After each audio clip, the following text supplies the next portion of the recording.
Hi friends. మనమైతే కొత్తిమీర శుభ్రంగా తరిగి, కడిగి పెట్టేసుకున్నాం. దాని తర్వాత 2 బంగాళదుంపలు, 4 పచ్చిమిర్చి, ఒక పెద్ద ఉల్లిపాయ నీట్‌గా చేసి పెట్టుకున్నాం. అల్లం కూడా తోలు తీసేసి ఉంచాము. ఇంకా చూడండి, ఆ కొత్తిమీర శుభ్రంగా కడిగి ఉంచిన కొత్తిమీర, ఆలు ఇవన్నీ పక్కనెట్టేసి, ఇంకా ఒక కప్పు పెరుగండి. ఈ పెరుగు, ఇంకా బొంబాయి రవ్వ ఒక కప్పు, మరి గోధుమ పిండండి.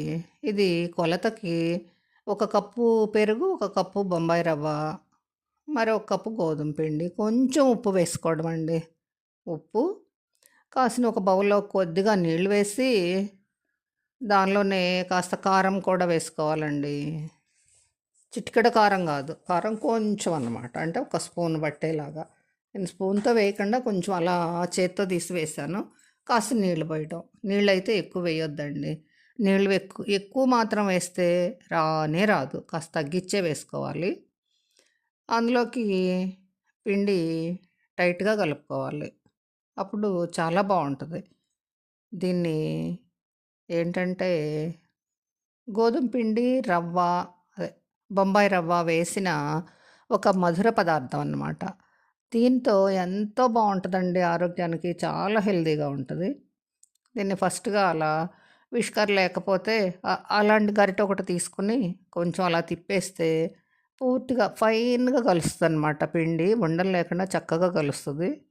సరే. ఇంకా తర్వాత బంగాళదుంపలనేమో చక్కగా తురమడం అండి. మీ దగ్గరున్న ఎండు కొబ్బరి తురుముంటుంది గదా! దాంతో ఇలా తురిమేసుకోండి. తురిమేస్తే అస్సలు అది పంటి కింద తగులుతుంటే ఎంత బావుంటదంటే, ఆ దోస తినేటప్పుడు, దోస అంటే దిబ్బ రొట్టె. ఇది తినేటప్పుడు ఇది అల్లము, కొత్తిమీర కలిసిన ఫ్లేవరు అబ్బో! అబ్బో! అదరహో అనిపిస్తది. అంత బావుంటదనమాట. ఇదైతే తురుముగానే చేయాలి. ముక్కలుగా మాత్రం వద్దు. ఇలా చేసుకొని దానిలో గోధుమ పిండి వేసాం గదా! పచ్చిమిర్చి కూడా పచ్చిమిర్చి, అల్లం, పెద్దుల్లిపాయలు వేసేసాం. ఇంకా తర్వాత ఆ తరిగుంచుకున్న కొత్తిమీర వేసేసి, ఇంకా శుభ్రంగా తీసేసుకొని, చక్కగా చాలా నీట్‌గా కడుక్కోండండి కొత్తిమీర మాత్రం. ఎక్కడ కొంచెం ఇసక పలుకు తగిలినా గానీ కస్కమంటది. ఈ టేస్ట్ అంతా పరార్. ఇసక గాని తగిలిందంటే ఇంకా తినబుద్దవ్వదు.